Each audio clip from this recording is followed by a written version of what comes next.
आपने किस तरह से देखा इस ऑपरेशन सिंदूर को? जिस तरह उन बदबख्तों ने नाम पूछ करके लोगों को मारा, मैं इस देश की जनता को, अपने देशवासियों को, अपने साथियों को, जिनको मैं हिंदू मुसलमान में बांटना नहीं चाहता हूँ, उनको कितना शुक्रिया अदा करेगा कि उन्होंने पेशेंस रखा। सही बात है, ये कोई और मुल्क होता तो पता नहीं क्या क्या हंगामे होते।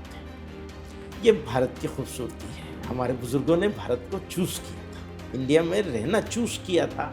वो लोग इस्लामिक स्टेट की बात कर रहे थे, उनको रिजेक्ट किया था। आप बाहर विदेशों में जाते हैं, जब आपका इंटरेक्शन लोगों से होता है, तो क्या बाहर आप कभी काउंटर करते हैं, जैसा आपने मुशर्रफ को किया था कि Of हम, course. तो क्या कभी थोड़ा बताएं एक आध वाकया कि कभी ऐसा कुछ हुआ हो और आपने बताया कि नहीं ऐसा नहीं है, भारत में एक गलत पिक्चर प्रेजेंट की जा रही है? जैसे बार बार लोग कहते हैं कि यहाँ की सिचुएशन ऐसी हो रही है कि वो होगा, जेनोसाइड होगा मुस्लिम्स का, ये कहा जाता है बाहर, और कई मरतबा डायरेक्टली हमारे मुझसे भी कहा जाता है। तो मैं इसको मानने के लिए तैयार नहीं होता हूँ कभी कि ऐसी कोई सिचुएशन होगी। और मैंने अभी अभी इत्तेफाक से आपके सामने वो जो बदबख्तों ने किया था काम आकर के वहाँ पहलगाम में, तो उसके बाद आराम से हो सकता था, बहुत कुछ हो सकता था, थोड़ा तो हो सकता था, ज़रूर थोड़ा सा तो ज़रूर हो सकता था, नहीं हुआ।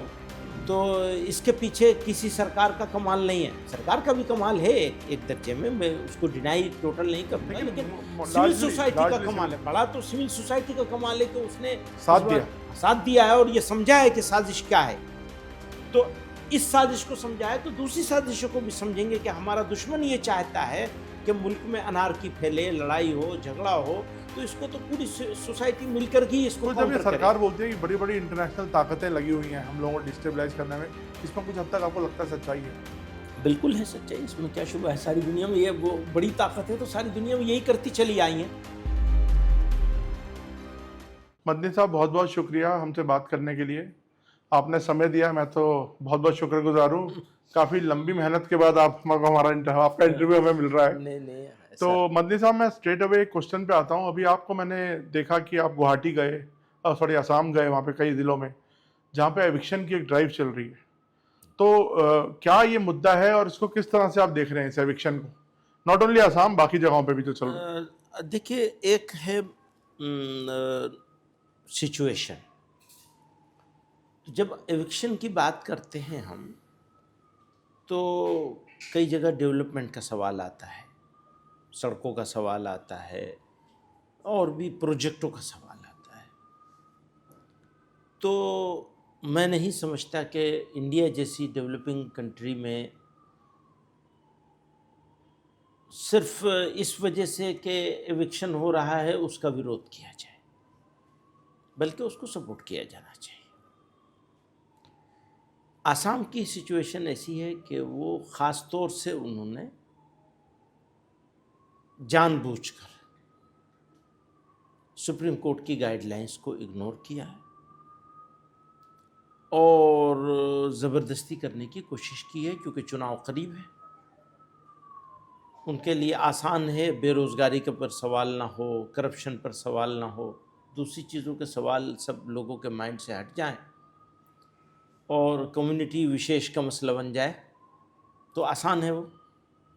उसी के मुताबिक उन्होंने उसके ऊपर एक्शन लिया है। यही हमारी उनसे शिकायत थी, हमने कहा भाई आप गाइडलाइन के मुताबिक सिस्टम से करिए काम को, जो करना है ठीक है। तो आपको लगता है वो टारगेट कर रहे हैं कम्युनिटी को?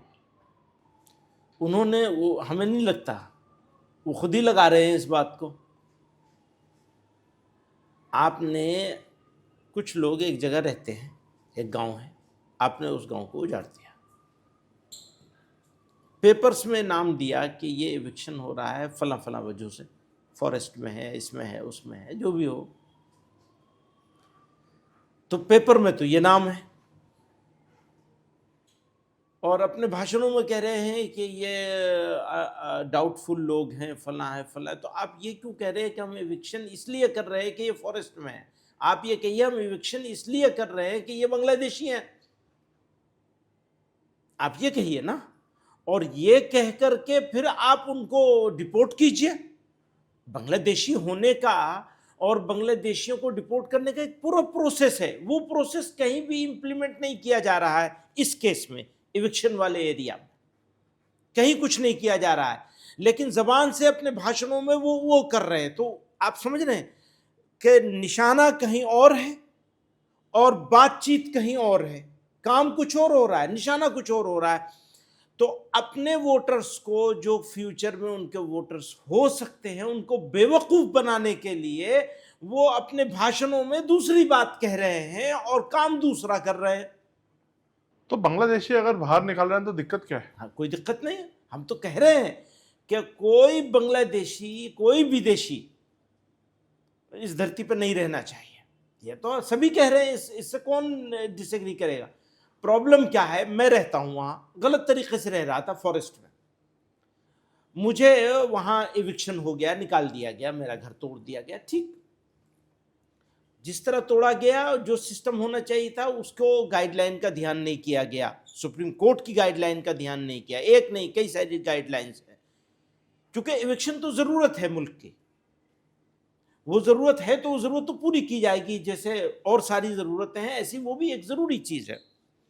लेकिन उसका एक सिस्टम बनाया गया, वो सुप्रीम कोर्ट ने बनाया, मैंने नहीं बनाया, किसी पार्लियामेंट ने नहीं बनाया। सुप्रीम कोर्ट ने एक गाइडलाइन दी, आपने उसको फॉलो नहीं किया। एक बात, अच्छा, मेरे दो गुना हो सकते हैं। एक गुना मेरा ये हो सकता है कि मैंने सरकारी जगह पे या फॉरेस्ट के अंदर जाकर के अपना घर बना लिया, अपना गांव बसा लिया, मस्जिद भी बना ली, सारा कुछ कर लिया, पूरा गांव हो गया। 50 साल से मैं रह रहा था, आज पता चला कि ये फॉरेस्ट लैंड है, तो उन्होंने इविक्शन की कार्रवाई की। ये एक बात है।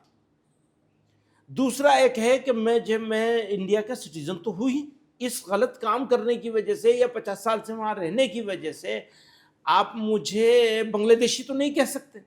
उनका आप बगैर डायरेक्ट कहे हुए इनडायरेक्ट वे में, क्योंकि वो हर मुसलमान को बांग्लादेशी साबित करने पे तुले हुए हैं। जैसे मेरे ही बारे में कह दिया उन्होंने कि मुझे मिल जाएंगे तो मैं उन्हें बांग्लादेश भेज दूंगा उसे, तो मुझे बांग्लादेश भेज देने की बात कर रहे हैं वो। तो इसी से उनकी मेंटेलिटी पता चलती है ना। ये तो बहुत सेंसिटिव चीज होती है ना। हम भारतीय नागरिक हैं, मेरे बाप दादा ने यहाँ कुर्बानियां दी हैं, जेलों को आबाद किया है, आप कह रहे हैं हम बांग्लादेश भेज देंगे, तो वो मुझे नहीं कह रहे, दरअसल वो सब मुसलमानों को कह रहे हैं। तो आपत्ति इसके ऊपर है। मुझे ज्यादा दुख इस बात का है कि वो एक मैं वहाँ भी ये बात कही, मैंने गुवाहाटी में जब मीडिया वालों से बात कर रहा था तो मैंने उनको ये बात कही वहाँ कि भाई आप मुझे भेजना चाहते हैं, मैं जाने के लिए आपके पास आ गया हूँ, मिल गया हूँ, मुझे भेज दीजिए आप। अच्छा, आपकी पार्टी कहती है कि जेल में बंद करो, इन्हें गिरफ्तार करो, तो मैं गिरफ्तार होने के लिए भी तैयार हूँ, जो चाहे आप कर ले, मैं हूँ मौजूद यहाँ आपके पास। तो वो एक ख़ास मेंटेलिटी है और एक ख़ास ऑब्जेक्ट है, एक ख़ास उनका एक मिशन है एक तरह से कि भाई अब इलेक्शन करीब आ रहे हैं तो अब छुट्टी करो, इनके इश्यूज से डाइवर्ट कर दो लोगों को। वो डाइवर्जन के लिए ये सारा कुछ। उन्होंने ये भी कहा कि बड़ी पुलिस की निगरानी के अंदर आपको वहाँ पे सारा काम कराया जाएगा। नहीं, पुलिस की कोई निगरानी नहीं थी, पता ही नहीं चला उन्हें किसी को कि मैं गया हूँ। मैं तो कॉमन आदमी हूँ। वो कहते हैं मैं हीरो हूँ और ये जीरो है, मदनी जीरो है। हाँ, सही कह रहे हो भाई, मैं तो जीरो से भी नीचे कुछ हो सकता हो, शून्य से नीचे भी कुछ हो सकता हो, मैं वहाँ भी ठीक हूँ। पर आप तो हीरो है ना। आपको, अब मैं कॉमन आदमी गया वहाँ जाकर के, जब मैंने बताया तब पता चला उनको कि मैं आया हूँ। बट ओवरऑल जो गवर्नमेंट की नीति है एविक्शन की, उससे आपको कोई तकलीफ नहीं है, लेकिन ये जो टारगेटिंग है आपको लगता है ये गलत है? मोटे तौर पर हम यही बात कहना चाहते हैं कि ये टारगेट किया जाना और गाइडलाइंस को फॉलो नहीं करना, ये मोस्ट ऑब्जेक्शनेबल चीज़ है। सर, अब हम आते हैं वक्फ। आपका एक बड़ी लड़ाई चल रही है सरकार से भी और सिस्टम से, तो इस पर आपका क्या बात पहुंची है और क्या इसका भी इस समय क्या करंट सिचुएशन? देखिए, वक्फ के बारे में हमारी सरकार ये कहती है कि हमने ये वक्फ को बचाने के लिए किया है और वक्फ को वो ख़राब होने से रोकने के लिए किया है, वक्फ में जो गड़बड़ चल रही थी उससे रोकने के लिए किया है, सरकार ये कहती है। अब अगर हम इससे एग्री करें कि सरकार का ये कहना सही है, तो वक्फ के अमेंडमेंट में जो उन्होंने नए अमेंडमेंट जो कुछ लाए हैं, उससे तो साफ ये पता चल रहा है कि बजाय फ़ायदा करने के नुकसान कर रहे हैं। अब उन्होंने तो बना लिया तो हम क्या कर सकते? आपसे कंसल्ट तो किया होगा। नहीं किया ना, किसी से कंसल्ट नहीं किया। वो जो कमेटी थी, उस कमेटी के सामने जो जाकर के हम लोगों ने जितने पॉइंट्स दिए थे उनमें से किसी एक को भी कंसीडर नहीं किया, ना उस कमेटी ने, ना सरकार ने। सरकार को तो जरूरत ही नहीं बट है। सरकार तो आपसे सलाह लेती रहती है, हमें नहीं, पता चला। सरकार तो मेजोरिटेरियन एटीट्यूड के साथ चल रही है। हमारी मेजोरिटी, हम जो चाहेंगे कर लेंगे और जो चाहेंगे कानून बना लेंगे। मेजोरिटी है कहाँ लेकिन? जितनी भी है, जैसी भी है, कानून बनाने भर की तो है ना। पार्लियामेंट में तो जो जैसे अपोजिशन ने तो अपोज किया ही है उसको। लेकिन आपको लगता नहीं ऑपोजिशन भी कोई एक म्यूटेड ऑपोजिशन है? उस तरह से जो भूमिका उनको निभानी चाहिए थी नहीं निभाई। आपने शायद कहीं बोला भी था।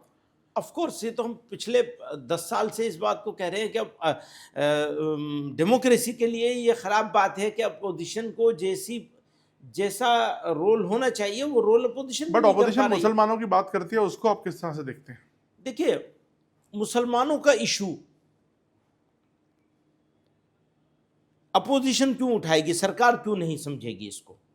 नहीं, हमारी सरकार है। मैं एक बात बोल रहा हूँ कि ऐसा एक प्रोजेक्शन है कि ऑपोजिशन मुसलमानों की बात करती है, सरकार मुसलमानों के हित की बात नहीं देखती। ऐसा एक नहीं, मैं इसको दूसरी तरह देखता हूँ जी। मैं इसको एक तो एक मुसलमान और अदर्स के होना नहीं चाहिए, नहीं करता, नहीं होना चाहिए। हाँ, डिवाइड भी नहीं करता हूँ मैं तो ये कहता हूँ कि हमारी सरकार है, सरकार बन गई तो हमारी सरकार है। yes. मुसलमानों की भी सरकार है। yes. और मुसलमानों के जो इश्यूज हैं उनको पॉलिटिक्स से ऊपर उठकर, इलेक्शन के वक्त के लिए आप पॉलिटिक्स छोड़ दीजिए, जो कहना है कहिए और करिए, लेकिन जनरल हालात में तो आपको सबके इश्यूज को सबके। बट वो तो कहते हैं कि हम लोग तो सारी जो गवर्नमेंट की बेनिफिशियरी पॉलिसीज हैं वो सब मुसलमानों तक भी पहुंच रही हैं, उसके बेनिफिशियरीज हैं। सरकार तो ये कहती है। हाँ, कह रही होगी, सरकार के पास डेटा भी होगा इसके कहने का, लेकिन अभी आपने जहाँ से शुरू किया औकाफ से, तो हमारा मुद्दा यही है कि आप कह रहे हैं हम औकाफ को बचाने के लिए कर रहे हैं, औकाफ की भलाई के लिए कर रहे हैं, और काम बुराई वाला कर रहे हैं।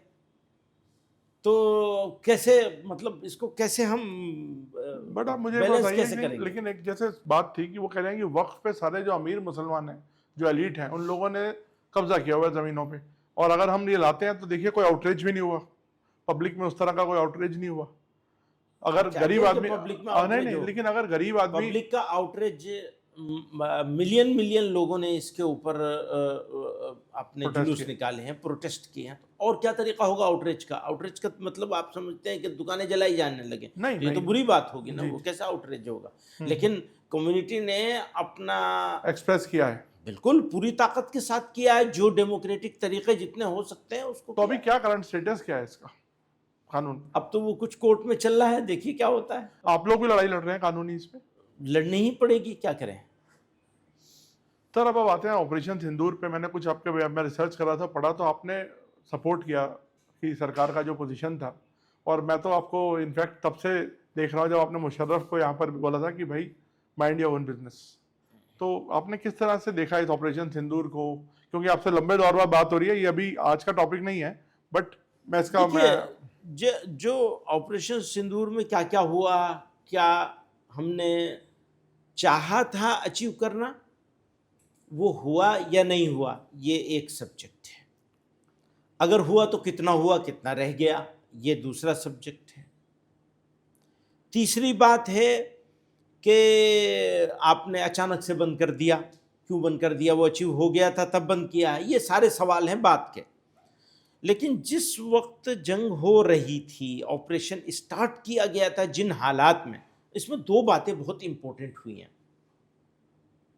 एक तो जिस तरह उन बदबख्तों ने नाम पूछ करके लोगों को मारा, मैं इस देश की जनता को, अपने देशवासियों को, अपने साथियों को, वो जिनको मैं हिंदू मुसलमान में बांटना नहीं चाहता हूँ, उनको कितना शुक्रिया अदा करें कि उन्होंने पेशेंस रखा। सही बात है, ये कोई और मुल्क होता तो पता नहीं क्या क्या हंगामे होते। ये भारत की खूबसूरती है। हमारे बुज़ुर्गों ने भारत को चूज़ किया था, इंडिया में रहना चूज़ किया था। वो लोग इस्लामिक स्टेट की बात कर रहे थे, उनको रिजेक्ट किया था कि वो झूठ बोल रहे हैं, और इंडिया को चूज़ किया था। ये खूबसूरती है इंडिया की। अभी भी जैसे आप कह रहे थे कि इस्लामोफोबिया बहुत हो गया है या हो सकता है, इस सब के बावजूद उस शर्मनाक हादसे को फेल करने में सबसे बड़ा रोल जो था वो इस देश की सिविल सोसाइटी का था, आम नागरिकों का था, कि उन्होंने इसको पहचाना, समझा कि ये दरअसल इस मुल्क में बसने वाले और रहने वाले कम्युनिटीज़ को, समुदायों को लड़ाने की साजिश है। उस साजिश को फेल किया। एक ये बहुत ही बड़ा काम हुआ, या ऑपरेशन सिंदूर से भी बड़ा काम हुआ। फिर उसके बाद जब ऑपरेशन सिंदूर का फैसला ऑपरेशन गवर्नमेंट ने किया, तो जो लोग गवर्नमेंट को हमेशा क्रिटिसाइज़ करते हैं, जिनका अच्छे काम पे भी क्रिटिसाइज़ करना ड्यूटी होता है, जिनको हम कह रहे थे कि अभी रोल नहीं प्ले किया, उन्होंने भी सबने सपोर्ट किया। तो हमारी तो ड्यूटी है ये कि हम साथ खड़े होंगे अपनी सेनाओं के। तो बस वही था, उतना ही है वो बात। मंदिर जी, मैंने आपका कहीं पे एक बयान पढ़ा था कि आप कहते हैं कि हमारी किसी से कोई दुश्मनी नहीं है, ना आरएसएस से, ना बीजेपी से, ना सरकार से। हम आरएसएस के साथ भी काम करने को तैयार हैं। हाँ। तो अभी आपने जैसे जिस तरह से आरएसएस का भी कुछ आउटरीच बढ़ा है हाल में टुवर्ड्स मुस्लिम, तो किस तरह से इसको देखा जाए? अच्छा है, मतलब इसको बहुत सारे इफ एंड बट हैं इसमें अभी भी, तो लेकिन थोड़ा सा इसको अगर तफसील से बताएंगे, because people want to know the view. देखिए, आप जो लोग जो सुनना चाहते हैं और जो मैं कहना चाहता हूँ उसमें कुछ फ़र्क नहीं है। राइट। एक मेरा पर्सनल व्यू नहीं है, बल्कि ऑर्गेनाइजेशन की जो सबसे बड़ी हमारा प्रोग्राम होता है, 2023 में हुआ था वो रामलीला ग्राउंड में। जी। अभी भी हम करने वाले हैं वो, फिर अक्टूबर Okay. नवंबर में फिर करने वाले हैं। तो उस मौके पर हमने रेजोल्यूशन पास किया था, ये कहा था इंगेज होना चाहिए, डिफरेंसेस हैं, उन डिफरेंसेस को मिनिमाइज करने का तरीका डायलॉग के सिवा कुछ नहीं है। जो तरीके से सरसंघ चालक बीच में उन्होंने ज्ञानवापी वाले इशू पर भी एक बात कही थी, वो सराहनीय थी। दूसरी बात, अभी भी उन्होंने कुछ कही हैं, उनमें कई बातें ऐसी हैं जिनके ऊपर हम लोग डिस्कस कर सकते हैं, हम लोग अपना आर्गुमेंट रख सकते हैं, कह सकते हैं कि हम इससे एग्री नहीं करते हैं, ये सारी बातें हैं। लेकिन इसके साथ साथ जो उनका ये कोशिश है उसको सराहा जाना चाहिए, डिफरेंसेस के बावजूद। और ये कि कोई भी मौका, अपॉर्चुनिटी मिले मुसलमानों के किसी भी ग्रुप को, हमको मिले, किसी और को मिले, किसी और को मिले, वो किसी को भी चूज करें, क्योंकि ये तो उनकी चॉइस होगी कि वो किसके साथ बैठना पसंद करेंगे। किसी के साथ भी करें, हम उसको सपोर्ट करते हैं, बैठने को, बातचीत करने को पूरी ताकत के साथ सपोर्ट करते हैं, वेलकम करना चाहते हैं। और डिफरेंसेस तो होते हैं, वो रहेंगे और उनमें कुछ कम हो जाएंगे ज़रूर। अगर बैठेंगे तो कई चीज़ों पर सहमति ज़रूर बन जाएगी, तो वो इस देश के लिए, मुल्क के लिए, लोगों के लिए अच्छी चीज़। सर, मैं आसाम पर वापस आता हूँ कि क्या आप किसी पॉलिटिकल पार्टी को वहाँ सपोर्ट कर रहे हैं? ना, बिल्कुल नहीं। बिल्कुल नहीं। तो कोई फोटोज जैसे कुछ सर्कुलेट होती हैं कि कोई मतलब जमात से लोग मिलने आए, कांग्रेस के या किसी के? ना, ऐसा कुछ नहीं, कोई ऐसा कुछ आपका? नहीं है। अभी दिल्ली में एक पिछले दिनों काफ़ी इसको कुछ लोगों ने बनाया, मैं ये देखा मैंने, एमपीज को बुलाया था, उसमें कांग्रेस के एमपी भी थे, लेकिन उसमें सारी पार्टियों के एमपी थे। अब इत्तेफाक से बीजेपी का कोई एमपी नहीं हो, ना पहले नजमा हिप्तुल्लाह आया करती थी, मुख्तार अब्बास साहब। हम तो हमेशा करते हैं, ये नई अच्छा। चीज़ नहीं हुई है। साल में कोशिश होती है हर सेशन में करें, हर सेशन में नहीं कर सकते तो साल में एक मरतबा जरूर करते हैं। ओके। हाँ, वो जनरल बातचीत होती है। बीजेपी से क्यों नहीं आता एमपी? हाँ? बीजेपी से एमपी क्यों? तो एमपी है ही नहीं कोई मुस्लिम, तो क्या करेंगे? Oh yes, that way. वो अब उसको हम क्या करें? तो मतलब आप साफ बोल रहे हैं कि कोई सपोर्ट नहीं है नहीं, आसाम में? किसी को कोई मतलब नहीं, कोई मतलब नहीं, किसी के साथ नहीं। और बीजेपी के साथ भी नहीं? क्योंकि वहां पे दूसरी साइड आपका दिक्कत क्या है, एक साइड समझती है उसके साथ है, दूसरी समझती है उसके साथ है। हाँ, किसी को पता नहीं चल पाता कि आप किसके साथ हैं। हाँ, तो ये तो लोगों की समझ की बात है। अब इसका क्या इलाज है? वो कहते हैं जी तुम जो लड़ाई लड़ोगे, तो मैंने उनको ये सवाल किया उनसे कि भैया कितने साल के बाद मैं यहाँ आया हूँ, तो ऐसा तो नहीं है कि अगर मैं पॉलिटिक्स करने लगूं तो मुद्दे नहीं है वहां, मुद्दे तो बहुत सारे हैं, लेकिन मैं तो पॉलिटिक्स नहीं करता हूं, इसलिए जाता भी नहीं हूं, जाता भी हूं तो बस गया, कुछ प्रोग्राम किए अपने, वापस चले आए। मीडिया के साथ तो कभी 10 साल में पहली मर्तबा मीडिया से मैंने बात करी है वहां। वैसे भी मीडिया वालों को तो हमेशा मुझसे शिकायत रहती है कि मैं गायब रहता हूं, मिलता नहीं हूं। यस, तो ये तो है, ये जायज शिकायत है। आपको मिलना बड़ा मुश्किल है। तो वहां पे भी यही मैंने कहा, मैं 10 साल में पहली मर्तबा आपसे बात कर रहा हूं, तो मैं क्या पॉलिटिक्स कर रहा हूं? पॉलिटिक्स करेंगे तो सबसे जरूरी टूल तो मीडिया होती है कि मीडिया को साथ लिया जाए, उनसे बात किया जाए, उनके साथ। आप मीडिया से नाराज हैं वैसे? नहीं, कुछ सच्ची नहीं, ईमानदारी की आपसे सवाल। ईमानदारी की बात यह है कि मीडिया वन साइड है, तो क्या बात करेंगे? बट ऐसा क्यों लगता है आपको? हम तो ऐसे ही- हमेशा रीच आउट करते हैं सब लोग। ऐसा ही है, आपकी बात नहीं है, मतलब आप पर्सनल मत नहीं, लीजिए, पर्सनल आप नहीं, हमारे दोस्त हैं। मैं एक ओवरऑल बात कर रहा हूँ। हाँ, तो पर्सनल कुछ नहीं है, ओवरऑल बात यह है कि मीडिया एक खास नैरेटिव सेट कर रहा है मीडिया ने, और उस नैरेटिव को चला रही है। और उससे फायदा मीडिया को हो जाएगा, जरूर बिक जाएगी चीज़, सेंसिटाइजेशन हो जाएगा, लेकिन मुल्क का नुकसान है, मुझे ऐसा लगता है। तो जब कोई चीज़ मुल्क के नुकसान में मुझे लग रही है तो मैं वहाँ क्यों इंगेज? अच्छा, एक और चीज सर, मैंने देखा था, पीछे की बात है, रेडिकलाइजेशन, फंडामेंटलिज्म, टेररिज्म, इन सब चीजों पे भी आपका शायद एक रेजोल्यूशन एक आया था और आता रहता है इसमें कई बार, है ना? जी हाँ। तो इसको कम करने में कैसे आप लोग रोल प्ले कर रहे हैं, ये बहुत जरूरी है ये जानना। वन साइडेड नहीं होगा। नहीं, मैं समझ रहा हूँ, तो इसका आपका गेम प्लान क्या है? क्या? हमारा कोई गेम प्लान नहीं, हमारा बात अपनी बात कहना है। जी, हम सबसे ये बात कहते हैं, सरकार से भी ये कहना चाहते हैं कि इलेक्शन जीतने के लिए जो करना ज़रूरी हो वो कर लें, लेकिन जब इलेक्शन नहीं हो तब तो कम से कम इंसाफ की बात करें। तो इंसाफ छूट रहा है, ये एक एहसास है। वो गलत भी हो सकता हूँ मैं, लेकिन हमारा एहसास यही है कि इंसाफ छूट रहा है। बट आपने जैसे भी कहा कि एक रीच आउट की कोशिश हो रही है आरएसएस की तरफ से भी, और इसको आप वेलकम करते हैं। हाँ, बिल्कुल। तो इसमें कुछ आगे बात बढ़ रही है आप लोगों की तरफ से भी कुछ अब नहीं, आगे? वो तो जैसे उन्होंने मैंने कहा ये कि बात हर मंदिर ढूंढने की जरूरत नहीं है हर जगह पे, उन्होंने बोला भी एक बयान में, और ये बोला कि मथुरा काशी पे भी अब एक बड़ा दिल दिखा के काम करना चाहिए। इस पर कुछ बातचीत आप लोगों की नहीं, मुज़ाकरात हो रही है? हमारी मैंने जैसे कि मैंने कहा कि ये फैसला तो मैं नहीं करूंगा कि आप कौन बात करेगा, कौन नहीं करेगा, कौन किसके साथ लेकिन होनी engage चाहिए। होंगे। जिसके साथ भी हों हम सपोर्ट करते हैं, बातचीत के लिए तो बिल्कुल सपोर्ट करते हैं। अच्छा सर, हमारी कंट्री ने एक और पोजीशन लिया कि पाकिस्तान के साथ बिल्कुल बातचीत नहीं होनी चाहिए।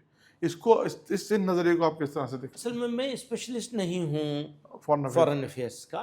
लेकिन सर आपका वॉइस मैटर करता है, क्योंकि देवबंद का इन्फ्लुएंस, आपने कई कॉन्फ्रेंसेस करी हैं तो उधर से भी लोग आते हैं कई बार। हाँ, वो ठीक है। उधर के पार्लियामेंटेरियंस इनफैक्ट आए थे एक बार जब मैंने कवर किया था।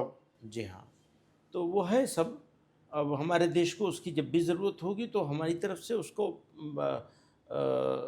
अवेलेबल होगा इंशाल्लाह, जो भी हो सकेगा। लेकिन ये कि मैं इस बारे में बहुत राय नहीं दे सकता, क्योंकि वहाँ पे भी एक ताकत नहीं है।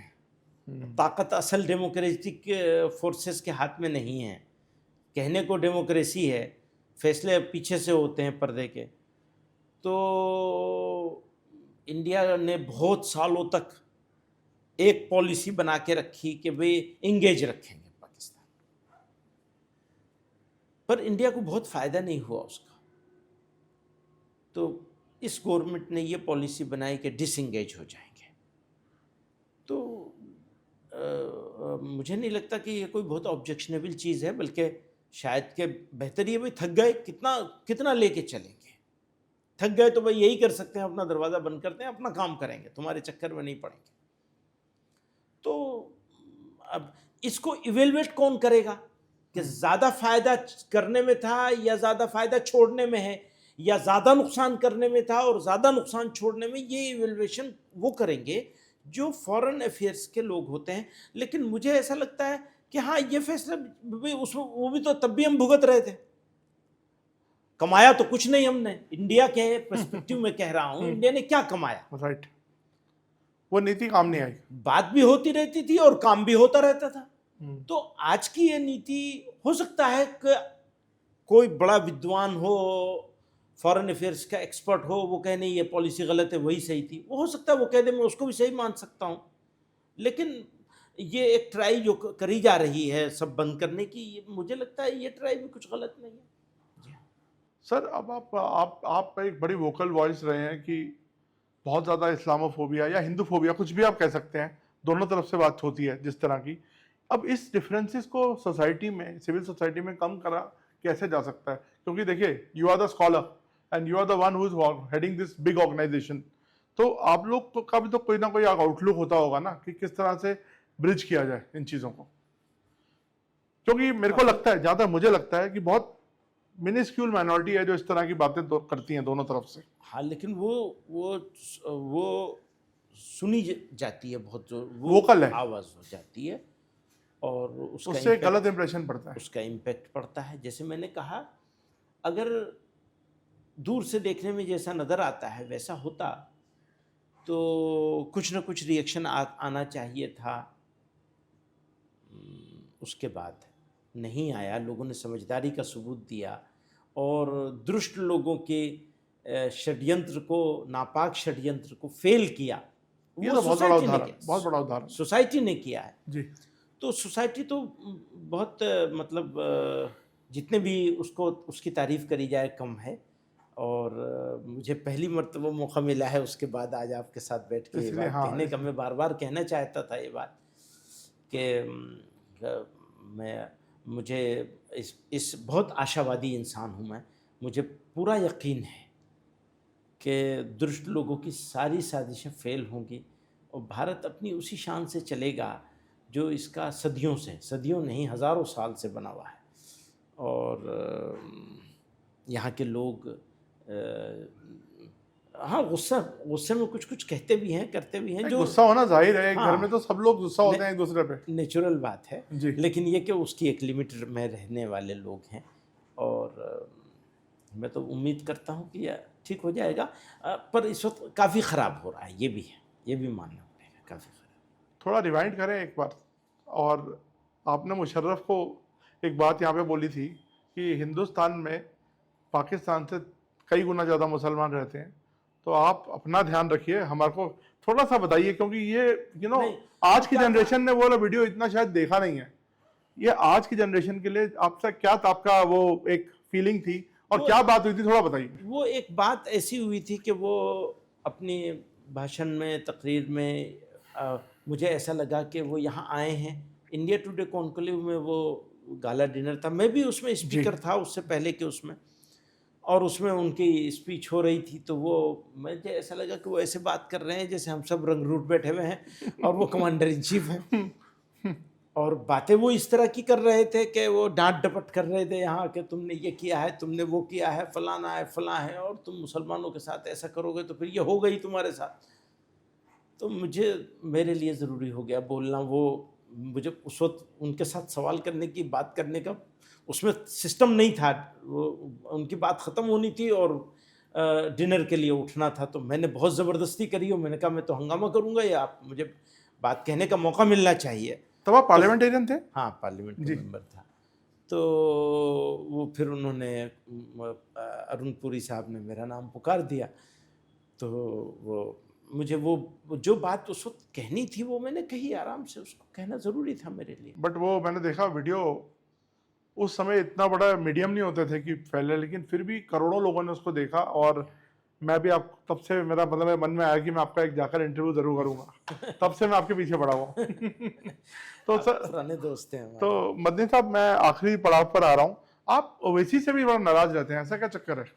मुस्लिम लीडरशिप क्या कंपीटिंग है क्या, या क्या है? नहीं, कंपटीशन तो हर जगह होता है सर। नहीं, बिल्कुल नहीं। मैं उनको बहुत तारीफ़ करता हूँ। अभी उन्होंने ऑपरेशन सिंदूर के मौके पर भी जिस तरह की लाइन ली है, तो एक नेशनलिस्टिक अप्रोच है।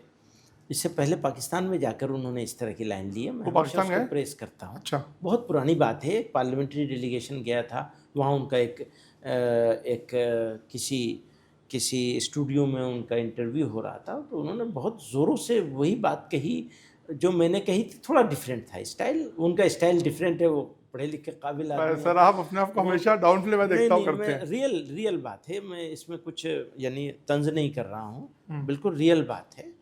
तो बहुत काबिल आदमी हैं और पावरफुल भी हैं। तो उन्होंने वो बात, अब डिफरेंस को शो करना, विरोध नहीं होता। यस, ये बात हमारे प्राइम मिनिस्टर साहब को भी समझनी चाहिए, सरकार में बैठे हुए लोगों को भी, अपोजिशन में बैठे हुए लोगों को भी, सबको समझनी चाहिए कि अगर हम या कोई भी कुछ विरोध कुछ ऑब्जेक्ट कर रहा है, कुछ एतराज़ कर रहा है, तो इसका ये मतलब नहीं है कि वो तुम्हारा विरोधी है। तो मैं ओवैसी साहब का विरोधी नहीं हूँ, लेकिन उनकी बहुत सारी पॉलिसियों से मैं डिसएग्री करता हूँ और उन्हें भी ये हक रहना चाहिए कि वो मेरी किसी बात से डिसएग्री करें और प्यार के साथ, सम्मान के साथ डिसएग्रीमेंट को शो कर दें। मनभेद नहीं, मनभेद ना हो। मतभेद रखना तो एक जीवित सोसाइटी के लिए उसके जीवित होने का प्रमाण होता है। अगर आप मेरी किसी बात से यहां बैठकर भी डिसएग्री नहीं कर सकते तो आप जीवित नहीं हैं, अपनी आत्मा के साथ नहीं बैठे हैं। अब मैं नहीं कर सकता तो मेरी आत्मा कहां गई? सो डिसएग्रीमेंट प्रॉपरली शो किया। हाँ, सम्मान, जैसे चीफ मिनिस्टर साहब हैं आसाम के, अब वो बड़े आदमी काफी आपकी उनसे हाँ, आजकल दोस्ती ज्यादा है। बड़े आदमी हैं, गार्जियन हैं स्टेट के, लेकिन शब्दों का प्रयोग कैसा करते हैं? तो मैं उनसे हमेशा कहना चाहता हूं, आपके माध्यम से मुलाकात हुई उनकी कभी? नहीं, पहले कभी हुई है, तो मैं आपके माध्यम से उनको पहचाना चाहता हूं, भाई शब्दों को तो प्रयोग ठीक से करें। हाँ, डिसएग्रीमेंट है मेरा उनका, और जरूरी नहीं कि रहे, खत्म भी हो सकता है। अरे ये तो बड़ी बात बोली। खत्म हो सकता है भाई, जैसे हम आरएसएस के बारे में आपने सवाल किया तो मैंने कहा खत्म हो सकता है ना, कम हो सकता है। ऐसे ही उनके बारे में हुआ भी है शायद, ऐसे ही उनके बारे में कि बहुत सारी बातों पर हमारा डिसएग्रीमेंट खत्म हो सकता है। और लेकिन आप जब शब्दों का प्रयोग गाली की तरह करें, बिलो द बेल्ट कुछ नहीं होना चाहिए। हाँ, तो आज मैं इसी सवाल पे दोबारा आता हूं सर। आज की डेट में आप भी पार्लियामेंट में रहे हैं, देर तो नहीं हो रही आपको? आप चलिए, पार्लियामेंट, आप भी पार्लियामेंटेरियन रहे हैं, क्या आज की जो शब्दावली है अक्रॉस द पार्टी लाइन, मैं बीजेपी या कांग्रेस और ऑपोजिशन नहीं बोल रहा हूँ, आपको लगता है स्तर बहुत निम्न हो गया? हाँ, कम हुआ। तो इसको थोड़ा सा अगर आप एनालाइज करें। नहीं, कुछ एनालिसिस ज़्यादा करने की ज़रूरत नहीं है, इसका ध्यान प्राइम मिनिस्टर साहब भी नहीं रखते हैं। तो कम्युनिटीज़ के बारे में बात करते हैं और शब्दों को घुमा फिरा के बात करते हैं। इससे तो एहतियात करनी चाहिए सब लोगों को। हम मुल्क को बनाना है और चलाना है, तो ये तो जिम्मेदारी प्राइम मिनिस्टर साहब की है, सरकार की है। सर आप इस देश के एक इम्पॉर्टेंट स्टेक होल्डर हैं, ठीक है, एक इम्पॉर्टेंट पोजीशन पे बैठे हैं। मैं ये जानना चाहता हूँ कि जो सिक्योरिटी पॉलिसी है इस गवर्नमेंट की और पिछली गवर्नमेंट की, इसमें आप कुछ फर्क देख रहे हैं? और आपको क्या लगता है कि एक अच्छा था, अब हमारा जो एक बेस है वो स्ट्रांग हुआ है पहले से? हाँ, यकीनन स्ट्रांग हुआ है, इसमें कोई शुबा नहीं, कोई डाउट नहीं, पहले से स्ट्रांग हुआ है, बिल्कुल पहले से बेटर भी हुआ है, स्ट्रांग भी हुआ है, बिल्कुल ये मानना पड़ेगा। जी हाँ। तो किस आधार पे आप ये थोड़ा सा अगर आप समझाएं तो? देखिए, वही बात कि मैं सिक्योरिटी एक्सपर्ट नहीं हूँ, नहीं, लेकिन दूर से बैठ के देख रहा हूँ। आप करिए, लेकिन एक बात है, आप काफी आपसे कंसल्टेशन भी चीजों को लेके होता है, हमें पता है, और आप काफी स्टेक होल्डर रहे हैं। मैं दूर से बैठ के देख रहा हूँ और मुझे ऐसा लगता है कि लॉ इन्फोर्सिंग एजेंसीज में प्रोफेशनलिज्म बढ़ा है। और मोटे तौर पर हम ये देखेंगे तो ओवरऑल अगर देखेंगे पूरा, कहीं कहीं कोई शिकायत कोई निकाल लाएगा कि नहीं आप गलत कह रहे हैं, फला जगह ऐसा हुआ, हाँ हुआ है, बहुत जगह पे हुआ है। लेकिन जब हम पिछले 10 साल और उससे पिछले 10 सालों को देखेंगे तो ज़मीन आसमान का फ़र्क है, बिल्कुल ज़मीन आसमान का क्लियर फ़र्क है। अब उसकी बहुत डिटेल में मैं जाऊंगा तो आपका भी टाइम ख़राब होगा, मेरा भी ख़राब होगा, लेकिन ये मोटे तौर पर मैं ये बात माननी पड़ेगी कि प्रोफेशनलिज्म भी बढ़ा है और काम के तरीक़े में बेहतरी आई है, और मज़ीद बेहतरी की ज़रूरत है, वो होनी चाहिए। वो हमेशा अच्छा से अच्छा करने की ज़रूरत तो रहती है। तो बट आपको लगता है कि सरकार को थोड़ा और इंक्लूसिव होने की ज़रूरत है? हाँ, ये सही, इंक्लूसिव होने की ज़रूरत है। इंक्लूसिवनेस जैसे सबका साथ सबका विकास जो एक वो है, लॉ इन्फोर्सिंग एजेंसीज के काम को अगर इंक्लूसिवनेस बढ़ेगी तो उनका काम और आसान हो जाएगा। वो इंक्लूसिवनेस बढ़नी चाहिए। जैसे मैं कह रहा हूँ हमारी सरकार है, हमारे प्राइम मिनिस्टर है, ऐसे ही सरकार को भी एटीट्यूड रखना आप बाहर विदेशों में जाते हैं, जब आपका इंटरेक्शन लोगों से होता है, तो क्या बाहर आप कभी काउंटर करते हैं, जैसे आपने मुशर्रफ को किया था कि हम, तो क्या कभी थोड़ा बताएं एक आध वाकया कि कभी ऐसा कुछ हुआ हो और आपने बताया कि नहीं ऐसा नहीं है, भारत में एक गलत पिक्चर प्रेजेंट की जा रही है? इसका मौका किसी बड़े लोगों के साथ बहुत नहीं मिलता है, लेकिन मैं जैसे बार बार लोग कहते हैं कि यहाँ की सिचुएशन ऐसी हो रही है कि वो होगा, जेनोसाइड होगा मुस्लिम्स का, ये कहा जाता है बाहर, और कई मरतबा डायरेक्टली हमारे मुझसे भी कहा जाता है। तो मैं इसको मानने के लिए तैयार नहीं होता हूँ कभी कि ऐसी कोई सिचुएशन होगी। और मैंने अभी अभी इत्तेफाक से आपके सामने वो जो बदबख्तों ने किया था काम आकर के वहाँ पहलगाम में, तो उसके बाद आराम से हो सकता था, बहुत कुछ हो सकता था, थोड़ा तो हो सकता था, ज़रूर थोड़ा सा तो ज़रूर हो सकता था, नहीं हुआ। तो इसके पीछे किसी सरकार का कमाल नहीं है, सरकार का भी कमाल है एक दर्जे में, मैं उसको डिनाई टोटल नहीं करूँगा, लेकिन सिविल सोसाइटी का कमाल है, बड़ा तो सिविल सोसाइटी का कमाल है कि उसने साथ दिया है और ये समझा है कि साजिश क्या है। तो इस साजिश को समझा है तो दूसरी साजिशों को भी समझेंगे कि हमारा दुश्मन ये चाहता है कि मुल्क में अनारकी फैले, लड़ाई हो, झगड़ा हो, तो इसको तो पूरी सोसाइटी मिलकर ही इसको तो जब ये सरकार बोलती है कि बड़ी बड़ी इंटरनेशनल ताकतें लगी हुई हैं हम लोगों को डिस्टेबलाइज करने में, इसमें कुछ हद तक आपको लगता है सच्चाई है? बिल्कुल है सच्चाई, इसमें क्या शुबा है। सारी दुनिया में ये वो बड़ी ताकत है तो सारी दुनिया में यही करती चली आई हैं, कोई नई बात तो है नहीं उनका। जहाँ से उनका पैसे का मसला हल ना हो और ग़ुलाम ना बना सकें, पहले ज़माने में ग़ुलाम बनाते थे फौज ला करके, अब ग़ुलाम बनाते हैं टैरिफ लगा के।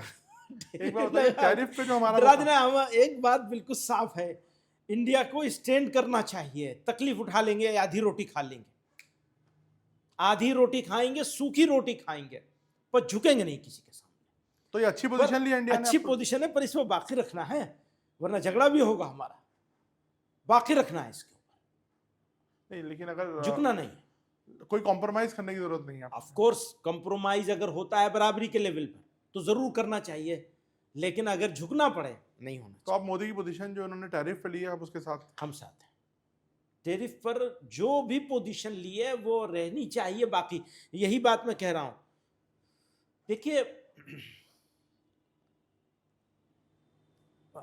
आज उन्होंने गुलाम बनाने की कोशिश की और वो फिर डीस्टेबलाइज करने की कोशिश भी करेंगे, जितनी ताकतें जहाँ जहाँ से जो भी कर सकते हैं वो करेंगे, लेकिन इंडिया इंडिया है, उसका जवाब देंगे।